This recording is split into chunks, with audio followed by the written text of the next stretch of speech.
Hello mga loves! For today's video, samahan nyo na naman ako sa panibagong araw ng buhay ko. Pero bago ang lahat, bago gumawa ng mga bagay-bagay, syempre inuna muna nating buksan ang Novalucia dahil para tignan syempre kung ilan na yung kinita natin. O diba isa yan sa dahilan kung bakit excited akong gumising sa umaga kasi makikita ko kung magkano na ba yung kinita ko. Kaya naman kung gusto mo rin kumita katulad namin, may puhunan po ito. PM nyo lang ako sa aking WhatsApp or sa aking Telegram. Ilalagay ko na lang sa caption.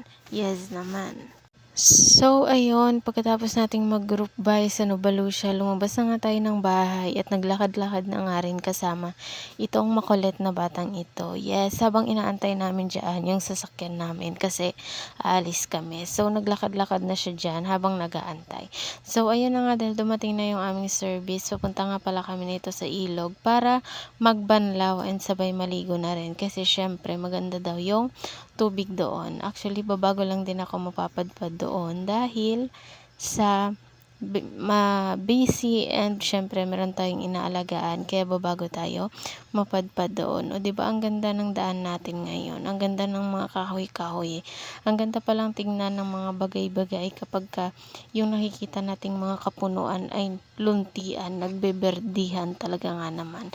Sana sa mga kabundukan natin ay ganyan din ka berde talaga. Pero as of now, sa nakikita ko, wala na tayong puno sa ating mga bundok. So, ito nga pala yung anlawan natin. Bale, 2 balde lang yan. And yung laman ng isang balde, bale, doormat pala yan. And then, ito namang isang balde is tuwalya at kumot, pati na rin ponda. Galing yan doon sa kabilang bahay namin. And lilinisan ko lang kasi halos puno na ng alikabok dahil ang tagal namin hindi nagamit. Tapos, ginagawa pa yung bahay na yon. Kaya naman, medyo matagal-tagal bago siya hindi nagamit. So, ayan, malapit na nga pala kami dito. So, may nadaanan lang kami dito na yung tinatawag nilang Mang Domeng.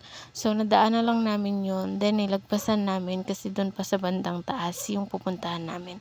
Kasi sa Mang Domeng, yung sa kabila niya is yung pinakailog na talaga.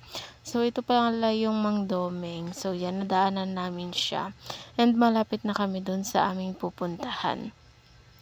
And finally, nandito na nga kami. So, medyo nag-blurred at nag-black yung ating camera dyan. Hindi ko alam kung bakit. Kontra niya ata yung init kasi masyadong mainit. Siguro nasobrahan ko lang sa brightness yung aking cellphone. So, ayan, pinubuhat ko na nga yung anlawan ko.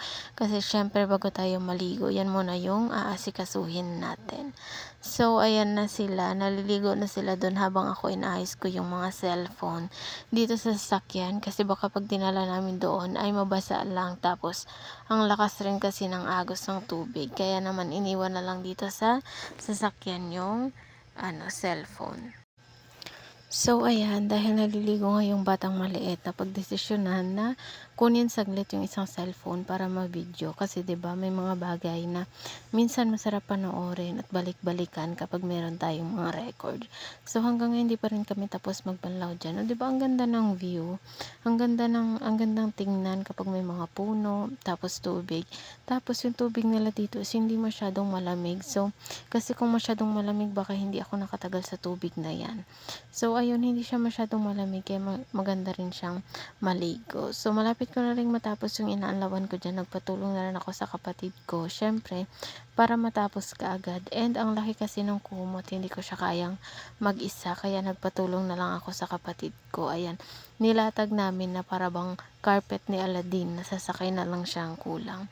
So, ayan, gaya nakikita nyo, naglalaro yung mag-ama dun sa likod. And may gamit silang salbabida. Kaya lang, ayaw sakyan ng bata kasi natatakot yata siya.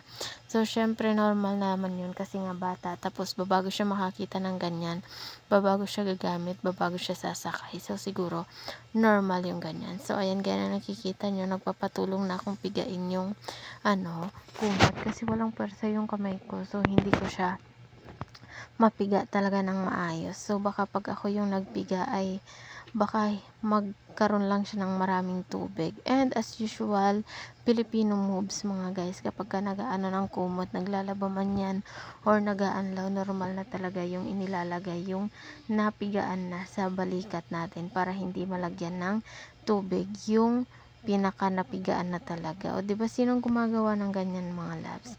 Share niyo naman diyan sa comment section kung ano ang inyong mga ginagawa kapag naglalaba kayo. So ayan, dahil nga maliit na lang yung kumot na aking last na talaga yan. So ang ginawa is naglaro na yung aking kapatid. Siya na ang nagsalbabida dahil ayaw ng bata. O 'di ba? Ganun talaga. Kapag ayaw ng bata, matanda ang gagamit kasi sayang naman. So binili yan ng papa niya doon sa trabaho niya, kaya naman sinubukan. And yung design is gustong-gusto niya rin kasi Paw Patrol. That is his favorite talaga mula nung natutunan niyang manood ng mga palabas.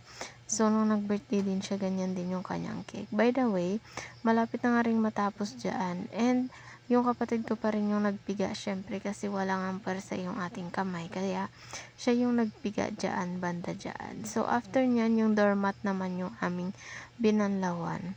Then, yun, hanggang matapos na yung ating pagbabanlaw.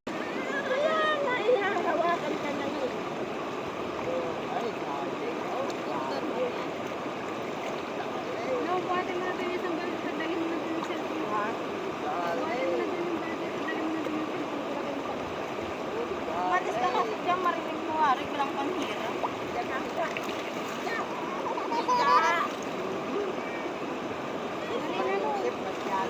Dali mo na ito ng balte, tapos yung cellphone. Lagyan mo doon sa bag. So, ayun, dahil tapos nga ang banlawan yung isang balde, pinalagay na namin siya doon sa sasakyan kasi baka mabasa pa doon sa pinakailog talaga kasi matatalsikan siya and baka matumba lang dahil sa mga bato. Hindi kasi siya pantay-pantay and baka maagos na rin kasi medyo malakas din yung agos niya sa pinaka-agusan talaga. Then, ayun, nag-video pa nga ang lalaki nung pinakuha ko yung cellphone sa kanya. And ayun nga, dahil sabi ko natutunan niya ng sumakay ng salbabida, ay sabi ko bibidyohan ko siya. Pero nung nandun naman na yung camera, abay hindi nakisama. Ayun na niyang sumakay sa salbabida, hindi ko alam kung bakit talaga.